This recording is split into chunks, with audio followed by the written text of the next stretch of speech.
In a world flooded with manufactured outrage and whatever the algorithm decides to push to you this week, sometimes the weirdest thing you can see online, as we see recently, is a simple and a genuine moment. A few seconds of footage at a Coldplay concert became a global obsession overnight. It showed a man and a woman in an embrace, who then recoil in absolute panic when they realize the camera's on them. But this story isn't just about that couple.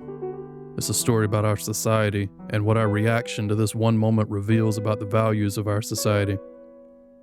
Why has this most normal human experience become the most sensational? What does it say about our culture when a classic and ancient story, that of a forbidden romance with a public unraveling, becomes a global headline?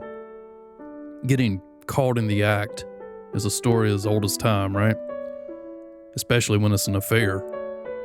A public display of affection, that feeling of embarrassment, the social fallout. This drama and gossip around it have fueled stories for centuries. In the past, an incident like this might have just become talk of a small town, at most a forgettable headline in a tabloid. The fact that it was an affair between a CEO and the head of his HR department adds a forbidden normalcy to it, a story we've heard a million times. But today, our online world makes these semi-private moments into a global spectacle within hours. The person who filmed them did so casually, only to wake up with a video that had millions of views. The story wasn't new, but the stage was new. This wasn't just local gossip now, it's now a worldwide sensation. The fallout was immediate and brutal. The company launched a formal investigation, the CEO resigned, both of them were thrown into a crossfire of public scrutiny. But what's changed? Why did this ordinary but sordid scenario become so fascinating to millions? I think it comes down to the collapse of boundaries that used to separate our public and private life. Like everyone, we have a professional face and a casual face. I'm not the same person at home as I am at work or here on YouTube or on Twitch. You should go follow, by the way, link down below. The casual self is where we can let our guard down, where we're unscripted and, well, real. In this case, it's where an affair can live, hidden from view. Online culture seems to have destroyed this line, this boundary. Social media is a permanent area where we're all constantly performing for an audience that we can't even see.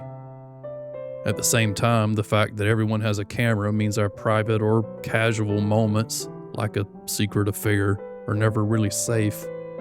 Every person in a crowd is a potential journalist, and every awkward or intimate moment is at risk of becoming content for somebody. This creates a culture of constant, low-grade surveillance where we start to internalize the feelings of always being watched.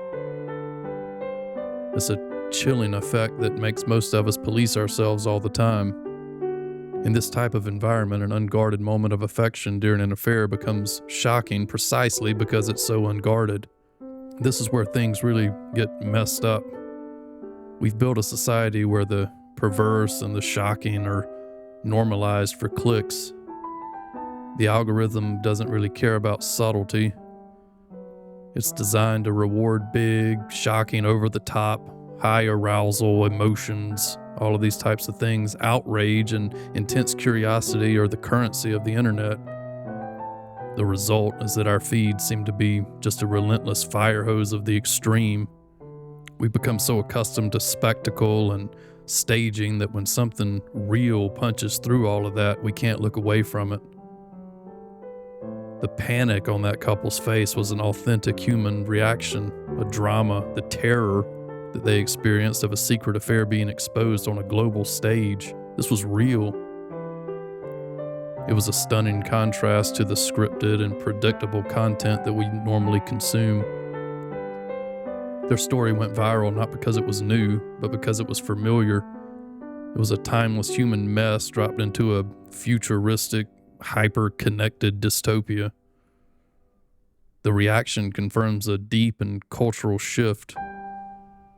We're no longer just observers in a public square, our small town. We're all participants in this digital prison. Well, not a prison. What's the word? The panopticon. There's one. Where we're both the prisoners and the guards. We enforce the rules by sharing, commenting, and dissecting the lives of others, all the while feeling pressure to keep our own hidden life or casual life, private life hidden from view. So does this explain anything about our world? I don't know, but I think it shows that we're starved for authenticity, yet absolutely terrified of the consequences of authenticity. It reveals that these digital tools that we have, our phones, cameras on us all the time, which is supposed to connect us, have instead turned us into a society of voyeurs and performers, getting rid of the privacy needed for real human connection. Just some random musings on this phenomenon. Thank you for watching.